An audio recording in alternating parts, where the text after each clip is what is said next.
Yeah. Do not argue with reality because you will always lose.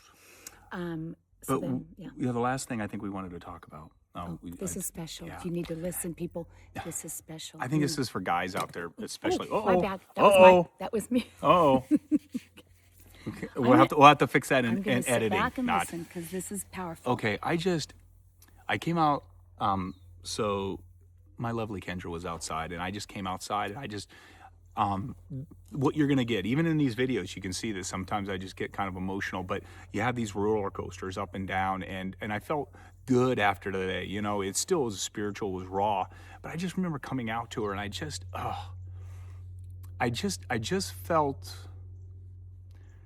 you know, as a man, you have a lot of titles, you know, in your life, whether it's father, son, coach, principal, in my case, pilot, you know, and as a husband, protector, provider, things like that.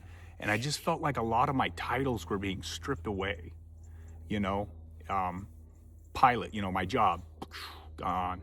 And then, which you take a lot of, you work a lot of hard, you know, you work hard for and you're proud of, you know, whatever your job title is, you know, sometimes, you know, it takes a lot. And then, you just, now all of a sudden you start to lose these titles. And I just felt like, man, Lord, if I'm not around here, I mean, how am I can't provide, I can't protect, and that's just gone.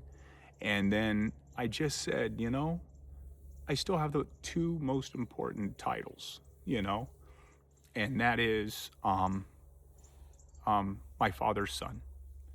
You know, I'm a child of God, and no matter what, until my last day, I'm gonna have that title. And almost as important, I'm always gonna have the title husband.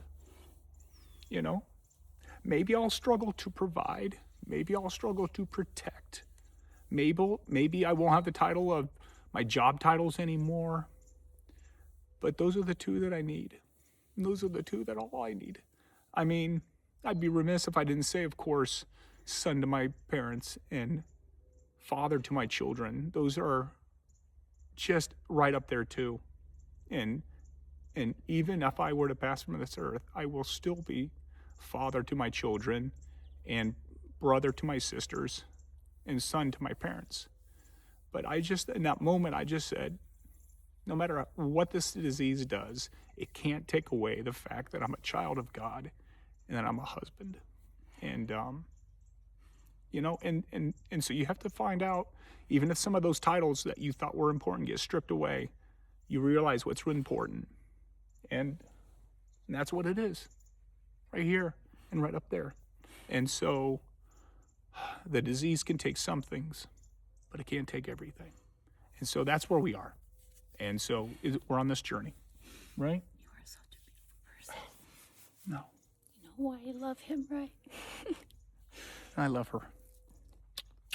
So. I love that, you know, like I said in the video, Kendra, what did I name my Kendra? Okay, I named my video. Oh, Kendra from the Kendra. That's Kendra. My videos, yes. Yeah. Sorry. I said in that video, one of the videos, Kendra from a Kendra, I said, one thing you have to be prepared for, and this is for the caregivers, the partners, is to drop everything, anything. It doesn't matter. Just be ready. Boom, done. Yeah. And I remember I was in the driveway parking. I was pulling out of the driveway. I was talking to my best friend Winnie again. She's on, and Mike just comes out and says something really innocent, and I was literally pulling out, and then there was a little bit of a lag in what he said or something. And I just knew there's something on his mind. Yeah, that's what it was. And then we call it the driveway discussion. We were probably out there for a long time. No, it wasn't an hour, but it was definitely us talking about that. Is what it's, you know, end of life or the fear of it. This isn't end of life. This is just the fear of it, you know, the uncertainty. But it does a lot of things to you, and it gives you a lot of uncertainty. But you've got to be certain about the important things in life, and hold on to those. They'll never go away. Who cares if I'm not a pilot anymore? You know, that means nothing. She means everything. So that's what we just wanted to say. So we'll let you go. That was so beautifully said. Thanks, baby. But you know what you still are? What? You're a Buckeye fan. What you still are. We'll talk about that later. OH. IO. We'll talk about that later. So I'm not going to say people from Michigan can't listen to this. Nope. But you got Sorry, to. can't listen. But if you get something out of it, you realize you may have to root for the Buckeyes, around Thanksgiving every year on the big game. Okay, guys, have a good one. We'll see you tomorrow.